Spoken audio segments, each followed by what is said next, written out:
ನೀವು ಅಷ್ಟೇ ನಿಮ್ ಗಂಡನ ಹೆಸರನ್ನ ಕವನದ ರೂಪದಲ್ಲಿ ಹೆಸರು ಹೇಳಿ. ಪ್ರೀತಿಸಲು ನಿಂತರೆ 3 ಲೋಕವನ್ನೇ ಆವರಿಸಿಕೊಂಡ ವಾಮನನ ಹೆಜ್ಜೆ ಇಟ್ಟಂತೆ. ಪ್ರೀತಿಯನ್ನೇ ಸುರಿವಳು ಕೃಷ್ಣನ ಹೋಲುವ ಸಹನೆಯಲ್ಲಿ ರಾಮನೇ ಇವ.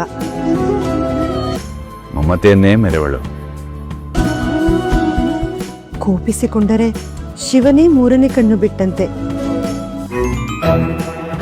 ಚಂದಿರನೇ ನಾಚುವ ರೂಪ, ಸದಾ ಬೆಳಗುವ ನಂದಾದೀಪ. ನನ್ನ ಸಹಭಾಗಿ ಗಿರಿಜೆ.